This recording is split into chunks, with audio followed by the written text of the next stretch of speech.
দেখুন আপনারা কিভাবে এই লক্ষ্মীর ভান্ডারের ফর্মটা ফিল আপ করবেন। আজকের এই ভিডিওতে আপনারা স্টেপ বাই স্টেপ দেখতে পাবেন। এই ফর্মের সঙ্গে আপনারা কি কি ডকুমেন্টস জমা করবেন সমস্ত কিছুই আপনারা জানতে পারবেন। ভিডিওটা প্রথম থেকে শেষ পর্যন্ত দেখলে সমস্ত কিছুই আপনারা বুঝতে পারবেন। তো চলুন বন্ধুরা ভিডিওটাকে শুরু করা যাক। দেখুন আপনারা এখানে দেখতে পাচ্ছেন লক্ষ্মীর ভান্ডার প্রকল্পের এই ফর্ম। এই ফর্মের ডান সাইডে আপনারা দেখতে পাচ্ছেন আপনারা এখানে পাসপোর্ট সাইজের একটি ফটো লাগিয়ে দেবেন। তারপরে আপনারা এখানে দেখতে পাচ্ছেন একটি অপশন রয়েছে স্টার চিহ্ন জায়গাগুলি অবশ্যই পূরণ করতে হবে। তো যে অপশনের জায়গায় এই যে স্টার চিহ্ন দেওয়া থাকবে সেগুলো আপনাদেরকে কিন্তু ফিল আপ করতেই হবে। তারপরে বলছে যেখানে প্রয়োজন সেই যথাযথ বক্সে টিক দিন, অর্থাৎ যে বক্সে টিক দিতে বলবে আপনারা শুধুমাত্র সেই বক্সে টিক দিবেন, অন্য কোনো জায়গায় টিক দিবেন না। তারপরে আপনারা এখানে দেখতে পাচ্ছেন আবেদনপত্রের আইডি শুধুমাত্র আধিকারিকদের জন্য। তো আপনাদেরকে এখানে কোনো কিছু করতে হবে না, আপনারা পরের অপশানে চলে আসবেন। এখানে দেখতে পাচ্ছেন যেদিকে লক্ষ্মীর ভান্ডার প্রকল্পের জন্য আবেদনপত্র। তো পার্সোনাল ডিটেলস আপনারা এখানে দেখতে পাচ্ছেন, পার্সোনাল আপনারা ডিটেলস নিচের দিকে দিবেন। তারপরে আপনারা দেখতে পাচ্ছেন দুয়ারে সরকার রেজিস্ট্রেশন নাম্বার। তো আপনারা এখানে দুয়ারে সরকার রেজিস্ট্রেশন নাম্বারটা আপনারা দুয়ারে সরকারের ক্যাম্প থেকেই পেয়ে যাবেন, আপনাদেরকে এখানে লেখার দরকার নেই। তারপরে আপনারা নিচের দিকে আসবেন, এখানে দেখতে পাবেন উপরের সংখ্যাটি দুয়ারে সরকারের ক্যাম্প থেকে পাওয়া যাবে। তো আপনাদেরকে আগেই বললাম এই দুয়ারে সরকারের ক্যাম্পের রেজিস্ট্রেশন নাম্বার আপনারা কিন্তু দুয়ারে সরকারের ক্যাম্প থেকেই পেয়ে যাবেন। তারপরে বলেছে এই সংখ্যাটি লিখলেই তবেই আবেদনপত্র জমা নেওয়া হবে, অন্য কোনো ফর্ম জমা নেওয়া হবে না। তো আপনারা এখানে দেখতে পাচ্ছেন এই ফর্মটির এই যে দুয়ারে সরকারের নাম্বার রেজিস্ট্রেশন নাম্বার লিখবে তবেই কিন্তু এই ফর্মটি জমা নিবে, অন্য কোনো ফর্ম তারা জমা নিবে না। তারপরে আপনারা এখানে দেখতে পাচ্ছেন স্বাস্থ্যসাথী কার্ড নাম্বার। তো আপনাদের যদি স্বাস্থ্যসাথী কার্ড থাকে আপনারা অবশ্যই কিন্তু স্বাস্থ্যসাথী কার্ড নাম্বারটা এখানে লিখে দিবেন। তারপরে আপনারা এখানে দেখতে পাচ্ছেন আধার কার্ডের নাম্বার, আপনার নিজের আধার কার্ডের নাম্বারটা আপনারা এখানে বসিয়ে দেবেন। আধার কার্ড দেখে দেখে আপনারা বসিয়ে দেবেন। তারপরে দেখতে পাচ্ছেন এখানে আবেদনকারীর নাম, অর্থাৎ যে মহিলা আবেদন করবেন তার এখানে আপনারা নাম দেবেন। ধরুন কোনো মহিলার চম্পা কুমারী দাস আছে, তাহলে আপনারা ফার্স্ট নেমের জায়গায় চম্পা লিখবেন, মিডল নেমের জায়গায় আপনারা কুমারী লিখবেন, আর লাস্ট যে নাম রয়েছে অর্থাৎ পদবী এখানে আপনারা দাস লিখবেন। তারপরে আপনারা এখানে নিজের মোবাইল নাম্বারটা দিয়ে দেবেন। এখানে দেখতে পাচ্ছেন মোবাইল নাম্বার স্টার মার্ক দেওয়া আছে, আপনারা এখানে নিজের মোবাইল নাম্বারটা বসিয়ে দেবেন। তারপরে আপনারা দেখতে পাচ্ছেন ইমেল আইডি, যদি আপনাদের কাছে ইমেল আইডি থাকে তাহলে আপনারা ইমেল আইডিটা বসাবেন। ইমেল আইডি যদি না থাকে এটি না বসালেও চলবে, কারণ এখানে স্টার মার্ক দেওয়া নেই। তারপরে আপনারা এখানে দেখতে পাচ্ছেন জন্ম তারিখ, অর্থাৎ আপনারা আধার কার্ডের দেখে দেখে আপনারা এখানে জন্ম তারিখটা বসিয়ে দেবেন। এখানে আপনারা ডেট বসাবেন, এখানে আপনারা মাস বসাবেন এই দুটো ঘরে। তারপরে আপনারা এখানে সালটা বসিয়ে দেবেন। তারপরে আপনারা এখানে দেখতে পাচ্ছেন 2021। এই ফর্মটা অনেক দিনের আছে, আপনারা যখন 2025 সালে ফর্মটা ফিল আপ করছেন, অর্থাৎ এখানে 2021 না থাকে এখানে 2025 থাকবে, আপনারা কিন্তু ফর্মটা দেখে নেবেন 2025 আছে কিনা। তো এখানে 1/1/2025 হিসাবে আপনার বয়স কত হচ্ছে আপনারা এখানে লিখে দেবেন। তারপরে আপনারা নিচের দিকে আসবেন, এখানে দেখতে পাবেন ফাদার্স নেম, অর্থাৎ যে মহিলা আবেদন করছেন তার বাবার নাম আপনারা এখানে লিখে দেবেন। রামচন্দ্র দাস থাকে বাবার নাম কোনো মহিলার, তাহলে আপনারা এখানে রাম লিখবেন, চন্দ্রটা এখানে লিখবেন, দাসটা আপনারা এখানে লিখে দেবেন।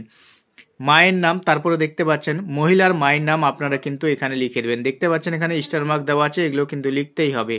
তারপরে দেখতে পাচ্ছেন স্বামীর নাম, যে মহিলা আবেদন করছেন তার স্বামীর নাম আপনারা কিন্তু এখানে লিখে দিবেন। এর পরের পেজে আপনারা এখানে দেখতে পাবেন জাতি, এসসি যদি হয়ে থাকে কোনো মহিলা তাহলে আপনারা এখানে টিক দিবেন, যদি এসটি হয়ে থাকে তাহলে আপনারা এখানে টিক দিবেন, অর্থাৎ জেনারেল ক্যাটাগরি যদি হয়ে থাকে তাহলে আপনারা এখানে টিক দিবেন। যেসব মহিলারা এসসি এসটিতে টিক দিবেন তাদের সার্টিফিকেট নাম্বারটা কিন্তু এখানে লিখতে হবে, তো আপনারা অবশ্যই সার্টিফিকেটের নাম্বারটা এখানে লিখে দিবেন। তারপরে দেখতে পাচ্ছেন কন্ট্যাক্ট ডিটেলস, অর্থাৎ আপনার যোগাযোগের ঠিকানা। তো এখানে দেখতে পাচ্ছেন স্টেট অর্থাৎ রাজ্যের নাম লেখাই আছে ওয়েস্ট বেঙ্গল, আপনারা নিজের ডিস্ট্রিক্টের নাম এখানে লিখে দিবেন। দেখতে পাচ্ছেন ডিস্ট্রিক্ট বা জেলা, আপনারা এখানে নিজের ডিস্ট্রিক্টের নাম লিখে দিবেন। তারপর দেখতে পাচ্ছেন পুলিশ স্টেশন, তো আপনারা নিজের থানার নাম এখানে লিখে দিবেন, আপনারা যে থানার বাসিন্দা সেই থানার নামটা আপনারা কিন্তু এখানে লিখে দিবেন। তারপর দেখতে পাচ্ছেন ব্লক, মিউনিসিপ্যালিটি, কর্পোরেশন, আপনারা ব্লক না মিউনিসিপ্যালিটি না কর্পোরেশন যেটা হবে আপনাদের সেটার নাম আপনারা এখানে লিখে দিবেন। তারপরে আপনারা দেখতে পাচ্ছেন জিপি বা ওয়ার্ড, আপনাদের যদি জিপি হয়ে থাকে তাহলে জিপির নাম দিবেন, কিংবা ওয়ার্ড যদি না হলে আপনারা এখানে ওয়ার্ডের নাম দিয়ে দিবেন। তারপরে দেখতে পাচ্ছেন ভিলেজ টাউন সিটি, তো আপনারা ভিলেজ টাউন সিটি আপনারা এখানে লিখে দিবেন। আপনারা যদি গ্রামের বাসিন্দা হয়ে থাকেন তাহলে আপনারা ভিলেজে টিক করে আপনারা নিজের গ্রামের নাম এখানে লিখে দিবেন। তারপরে দেখতে পাচ্ছেন ঘর বাড়ির নাম্বার। তো আপনারা এখানে যদি এই নাম্বারটি জানা থাকে তাহলে আপনারা এখানে বসাবেন, যদি না বসান কোনো অসুবিধা হবে না, কারণ এখানে স্টার মার্ক দেওয়া নেই। তারপর দেখতে পাচ্ছেন পোস্ট অফিস। তো আপনারা নিজের পোস্ট অফিসের নাম এখানে লিখে দেবেন। তারপরে দেখতে পাচ্ছেন পিনকোড। তো আপনার নিজের এরিয়ার পিনকোড নাম্বারটা এখানে বসিয়ে দেবেন। তারপরে আপনারা নিচের দিকে আসবেন। নিচের দিকে আসার পর আপনারা এখানে দেখতে পাচ্ছেন ব্যাংক অ্যাকাউন্ট ডিটেলস। লক্ষ্মীর ভাণ্ডার প্রকল্পের কিন্তু আপনি এখানে যে অ্যাকাউন্ট নাম্বার লিখবেন সেই অ্যাকাউন্টে কিন্তু টাকা ঢুকবে। তো ব্যাংকের ডিটেলসটা আপনারা কিন্তু এখানে ভালোভাবে লিখবেন। দেখুন এখানে বলেছে ব্যাংক নেম, আপনার কোন ব্যাংকের অ্যাকাউন্ট আছে সেই ব্যাংকের নাম আপনারা কিন্তু এখানে লিখবেন। লেখার পর তারপরে দেখতে পাচ্ছেন ব্যাংক ব্রাঞ্চ নেম, আপনার কোন ব্রাঞ্চের অ্যাকাউন্ট আছে সেই ব্রাঞ্চের নাম আপনারা এখানে লিখবেন।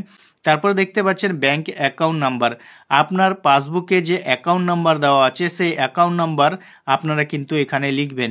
তারপর দেখতে পাচ্ছেন আইএফসি কোড, ব্যাংকের পাসবুকেই কিন্তু আপনারা আইএফসি কোডটা পেয়ে যাবেন, সেটা দেখে দেখে আপনারা কিন্তু এখানে লিখে দিবেন।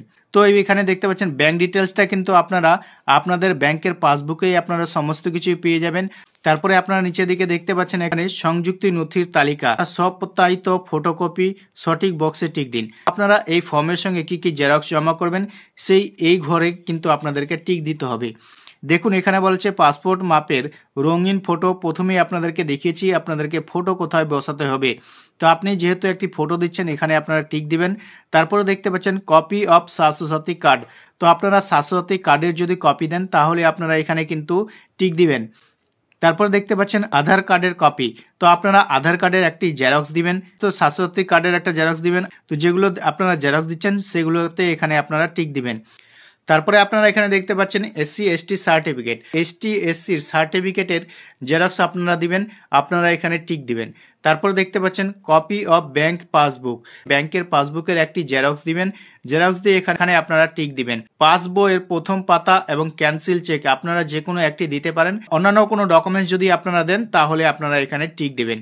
তো এর সঙ্গে আপনারা দেখতে পাচ্ছেন এক কপি পাসপোর্ট সাইজের ছবি দিচ্ছেন, এটাতে টিক দিবেন। স্বাস্থ্যসাথী কার্ডের জেরক্স দিচ্ছেন, এখানে একবার টিক দিবেন।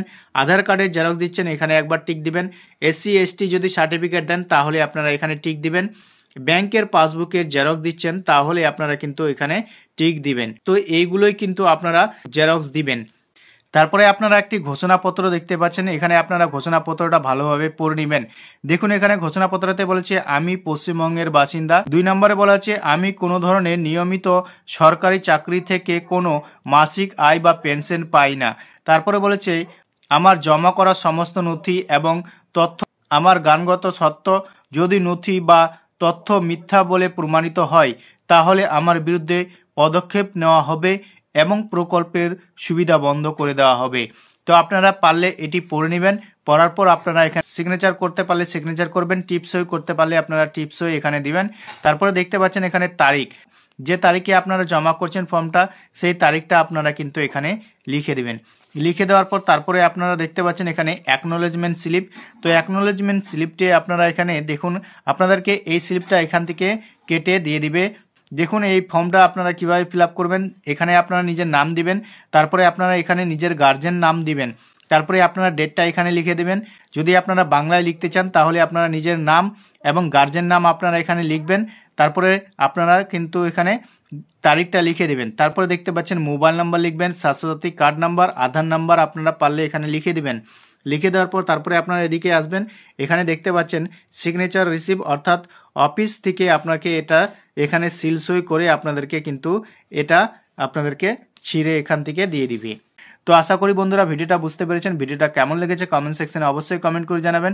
ভিডিওটা যদি ভালো লেগে থাকে একটা লাইক করে বন্ধুদের সাথে বেশি বেশি করে শেয়ার করে দিবেন।